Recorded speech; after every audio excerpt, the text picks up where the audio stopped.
नमस्कार, जय हिंद, वंदे मातरम। एक बार फिर से आपका बहुत बहुत स्वागत है हमारे YouTube चैनल के अंदर।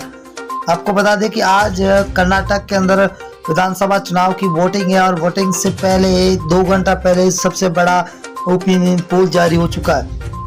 अब किसका भविष्य तय होगा कि अब कर्नाटक के अंदर किसकी बनेगी सरकार और किसको मिलेगी मुख्यमंत्री की कुर्सी।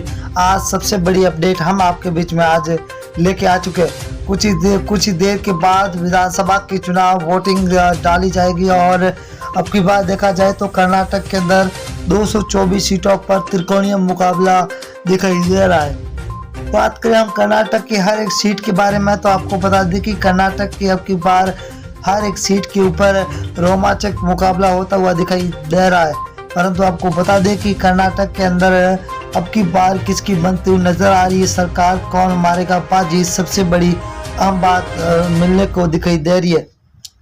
अगर हम चुनाव की बात करें तो चुनाव 2 घंटे के बाद वोटिंग होगी और उससे पहले सी वोटर टीम नाउन और पलोदी सट्टा बाजार का सबसे बड़ा सर्वे जारी हो चुका है कि कर्नाटक के अंदर आज वोटिंग में कितने प्रतिशत वोटिंग डाली जाएगी और कहां पर कितनी परसेंट वोटिंग होगी। ये सबसे बड़ी हम बात देखने को मिल सकती है।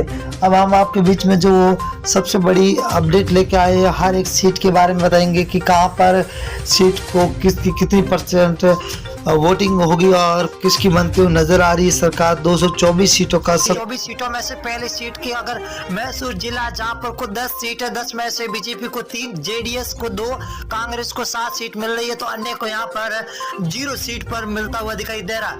अगर हम बांगलकोट की बात करें तो कुल 7 सीटें जहां बीजेपी को 2, जेडीएस को 1, कांग्रेस को 3 और अन्य के खाते में 1 सीट जाती हुई दिखाई दे रही है। बेल्लारी की बात करें, बेल्लारी जिले के अंदर 9 सीट है, 9 में से बीजेपी को 3, जेडीएस को 2, कांग्रेस को 4, यहाँ पर अन्य को 0 सीट मिलती हुई दिखाई दे रही है।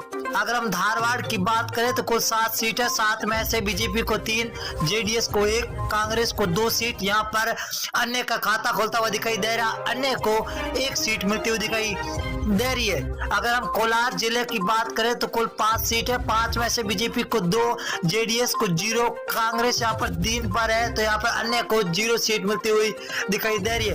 उत्तर कन्नड़ की बात करें तो कुल 6 सीट है, 6 में से बीजेपी को 2, जेडीएस 0 पर है तो कांग्रेस यहाँ पर 4 सीटों पर सबसे आगे चलती हुई दिखाई दे रही है। अगर हम बात करें कर्नाटक के 224 में से चित्रकूट है जहां पर कुल 6 सीटें, बीजेपी को 2, जेडीएस को 1, कांग्रेस को यहाँ पर 3 सीटें मिलती हुई दिखाई दे रही है। यहाँ पर जेडीएस का खाता खुलता हुआ दिखाई दे रहा है। तो अगला जिला है हसन के अंदर कुल 7 सीटें, 7 में से बीजेपी को 3, जेडीएस को 1 तो कांग्रेस यहाँ पर 3 सीटों पर है तो अन्य को खाते में 0 सीट जाती हुई दिखाई दे रही है।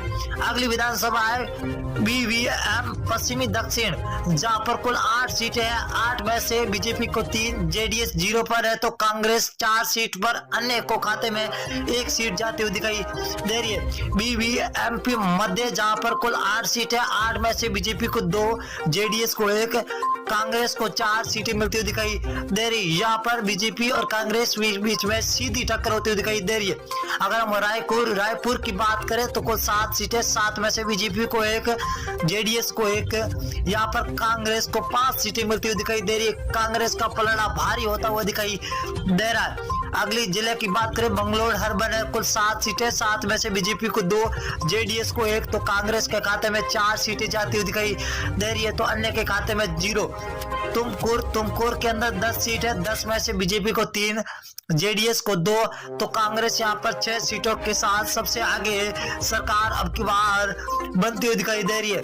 दामनगेरे की बात करें तो दामनगेरे के अंदर है कुल 8 सीटें, 8 में से बीजेपी को 2, जेडीएस को 2 और कांग्रेस के खाते में 4 सीटें जाती हुई दिखाई दे रही है।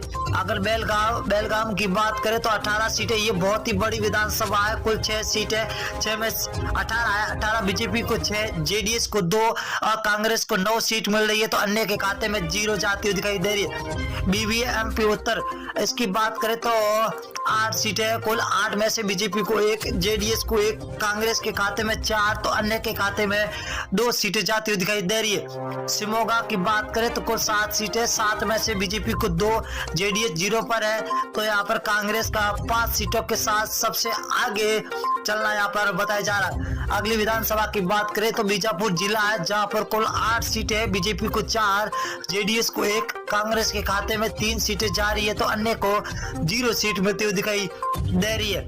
अगले जिले की बात करें तो मंडुया है, मंडुया के अंदर 7 सीटें, 7 में से बीजेपी को 1, जेडीएस को 1, बीच कांग्रेस के खाते में 5 सीटें जाती हुई दिखाई दे रही है। तो कर्नाटक के अंदर है बीजेपी और कांग्रेस के बीच में सीधी टक्कर। हावेरी की बात करें तो हावेरी जिले के अंदर कुल 6 सीटें, 6 में से बीजेपी को 1, जेडीएस को 1, तो कांग्रेस के खाते में 4 सीट जाती हुई दिखाई दे रही है। बिंदरी की बात करें तो बिंदरी के अंदर 6 सीटें, 6 में से बीजेपी को 1, जेडीएस 0 पर है तो कांग्रेस 5 सीटों के साथ सबसे आगे चलती हुई दिखाई दे रही है। गुलबर्गा की बात करें तो गुलबर्गा जिले के अंदर 9 विधानसभा, जहां बीजेपी को 4, जेडीएस को 2, कांग्रेस को 2 सीटें मिलती हुई दिखाई दे रही है। अगली विधानसभा की और बात करेंगे तो चिकमगलूर है, जहां पर कुल 5 सीटें, 5 में से बीजेपी को 3, जेडीएस को 1, तो कांग्रेस को 1 सीट मिलती हुई दिखाई दे रही है।